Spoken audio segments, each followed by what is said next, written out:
Hello વિદ્યાર્થી મિત્રો, hi everyone, myself Hiren sir and welcomes you to Jembe Group of School. ધોરણ number 12 chapter number 11 ની શરૂઆત કરીએ દીકરાઓ આપણા વિકિરણના દ્વૈત સ્વભાવ વિષયની. હવે અત્યાર સુધીનું જે તમે કન્ટેન્ટ ભણીને આવેલા છો દીકરાઓ, તે તમારું કન્ટેન્ટ જે છે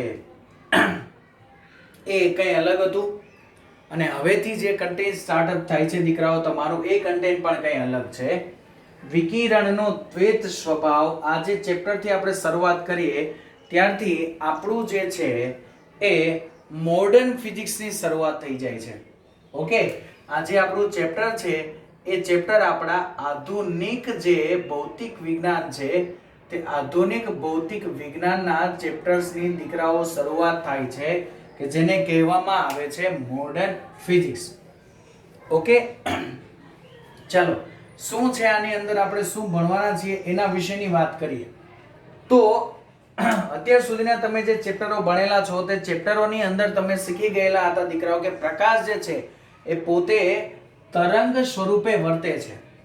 આગળનું જે તમારું ચેપ્ટર હતું દીકરાઓ, ચેપ્ટર નંબર 10, એ પણ એ જ હતું, પ્રકાશનું તરંગ સ્વરૂપ, જેને આપણે કહેતા હતા તરંગ શાસ્ત્ર.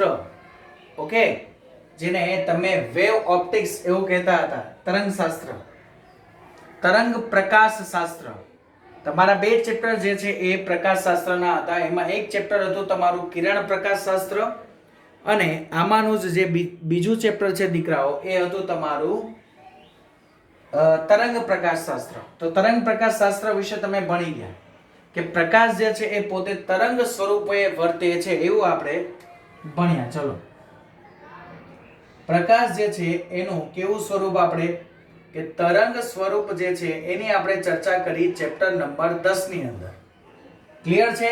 અને આ જે ચેપ્ટર છે એની અંદર આપણે એના કણ સ્વરૂપની ચર્ચા કરવાની છે અને આપણે જોઈશું કે પ્રકાશ આ બંનેનું ભેગું જે છે એ સ્વરૂપ છે. ઓકે, ચાલો વિકિરણનો દ્વૈત સ્વભાવ જે છે એની જગ્યા પર એક કામ કરીએ. આપણા આ જે ચેપ્ટર છે ને એ ચેપ્ટરનું નામ છે દ્રવ્ય અને પ્રકાશનો દ્વૈત સ્વભાવ. દ્રવ્ય અને પ્રકાશ જે છે એનો દ્વૈત સ્વભાવ, એટલે કે દ્રવ્ય જે છે એ પણ પોતે તરંગ સ્વરૂપે વર્તી શકે અને પ્રકાશ જે છે એ પોતે કણ સ્વરૂપે વર્તી શકે. એવી ચર્ચા આપણે આજે આપણું ચેપ્ટર છે એની અંદર આપણે કરવાના છે. ચલો, થોડી ઘણી પ્રસ્તાવનાઓ વિશે જે છે દીકરાઓ ધ્યાન દોરીએ. આપણું 19મી સદીના અંત સુધીમાં આજે શરૂઆત થઈ ક્યારે થઈ તો દ્રવ્ય અને પ્રકાશના દ્વૈત સ્વભાવ વિશેની. ઓકે, આધુનિક ભૌતિક વિજ્ઞાનની શરૂઆત થઈ 20મી સદીના શરૂઆતમાં. ઓકે, 20મી સદીના પ્રારંભમાં આધુનિક ભૌતિક વિજ્ઞાન જે છે એના પાયા નખાણા. ચાલો, તો 19મી સદીના અંત સુધી બધા જ ભૌતિક વૈજ્ઞાનિકો શું માનતા હતા કે બધા ભૌતિક વિજ્ઞાનીઓ એવું માનતા હતા કે ન્યૂટનના જે નિયમો છે, ઓકે, ન્યૂટનના નિયમો છે, થર્મોડાયનેમિક્સના નિયમો છે, ઓકે, તમે ભણી ચૂકેલા છો એ જ નિયમોની અહીંયા હું વાત કરું છું. ન્યૂટનના નિયમો. બીજું તમે ભણી ચૂકેલા હતા 11મા ધોરણમાં દીકરાઓ થર્મોડાયનેમિક્સના નિયમો. ઓકે, ન્યૂટનના નિયમો, થર્મોડાયનેમિક્સના નિયમો. પછી વિદ્યુત ચુંબકીય તરંગો માટે મેક્સવેલ જે છે એનો આપણે તરંગવાદ જોયેલો હતો. ચલો, વિદ્યુત ચુંબકીય તરંગો માટે મેક્સવેલનો જે વાદ છે એ બધાની આપણે ચર્ચા કરેલી હતી. 19મી સદીના એન્ડ સુધીમાં બધા ભૌતિક શાસ્ત્રીઓ એવું માનતા હતા કે આ જે છે એ ભૌતિક શાસ્ત્રના મૂળભૂત નિયમો છે આટલા. પણ જ્યાં સુધી આની શોધ નહોતી થયેલી ત્યાં સુધી. પછી શું થયું તો આ બધા જ વૈજ્ઞાનિકો જે છે એને ભેગા કરીને નવા એક ભૌતિક વિજ્ઞાનની, નવા જે છે એ મિકેનિક્સની શોધ કરી કે જે મિકેનિક્સને કહેવામાં આવે છે ક્લાસિક મિકેનિક્સ. એ મિકેનિક્સને શું કહેવામાં આવે છે?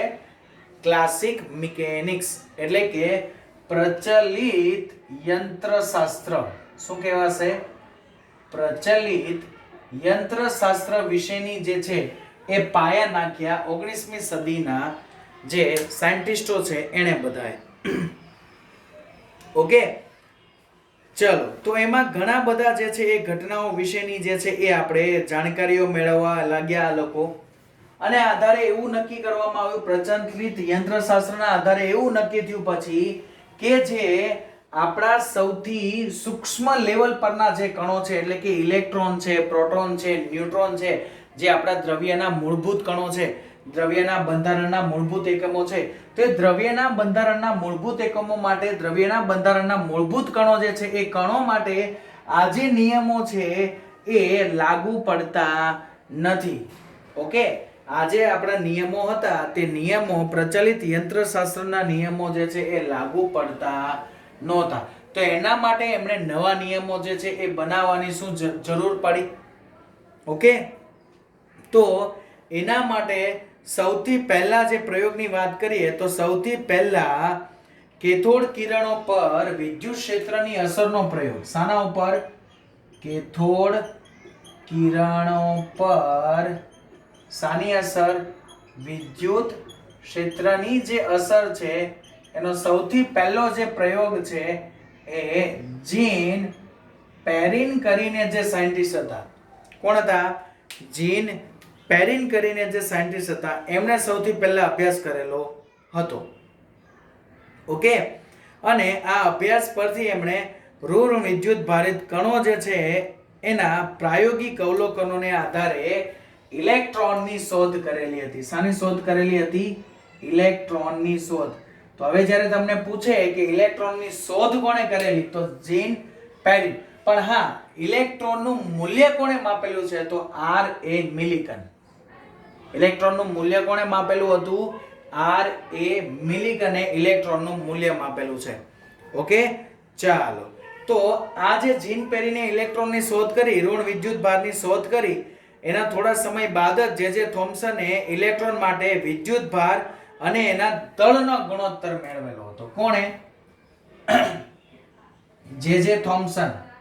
ઓકે, જે થોમ્સન જે છે એણે ઇલેક્ટ્રોનનો વિદ્યુત ભાર અને એમના દળનો ગુણોત્તર મેળવેલો હતો. આ જે ગુણોત્તર જે મળે છે એને કહેવામાં આવે છે વિશિષ્ટ વિદ્યુત ભાર.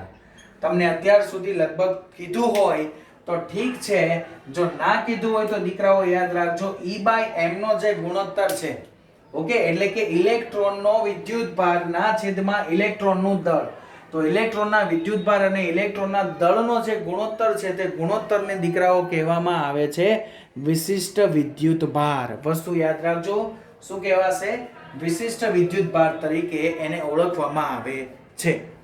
ઓકે, અને ત્યારબાદ આ થઈ ગયા. ત્યારબાદ આર એ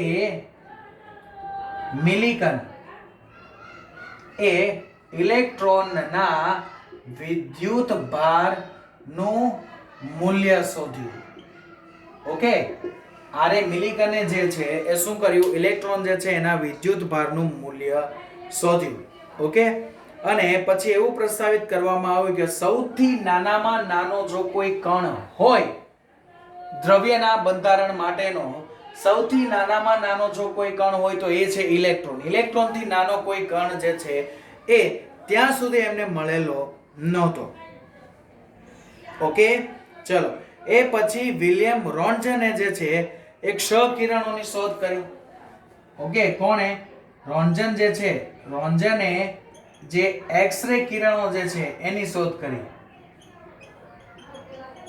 શાની શોધ કરી? એક્સ-રે જે છે એ એક્સ-રે કિરણોની શોધ કરી અને તેના અમુક સમય બાદ બેક્વેરેલ અને ક્યુરીએ જુદા જુદા સંયોજનો પર રેડિયો એક્ટિવિટીની શોધ કરી.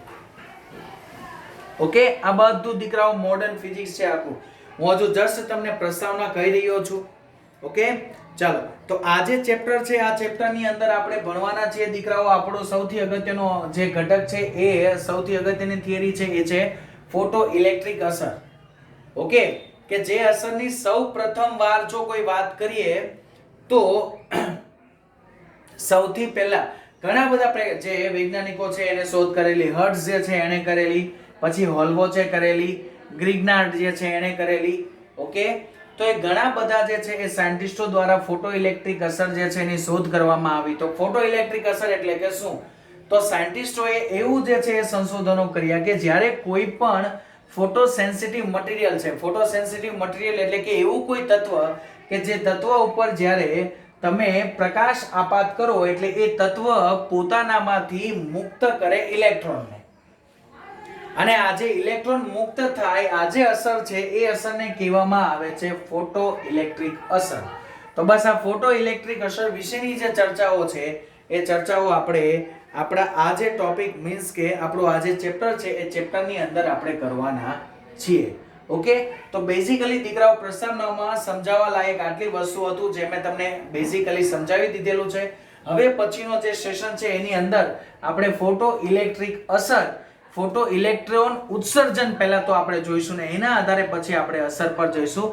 તો કેવા કેવા પ્રકારે ફોટો ઇલેક્ટ્રોન જે છે એનું ઉત્સર્જન થઈ શકે છે એના વિશેની ચર્ચા આપણે આપણા નેક્સ્ટ જે સેશન આવશે તે સેશનની અંદર કરીશું. ઓકે દીકરાઓ, ચાલો તો મળીએ નેક્સ્ટ સેશનમાં.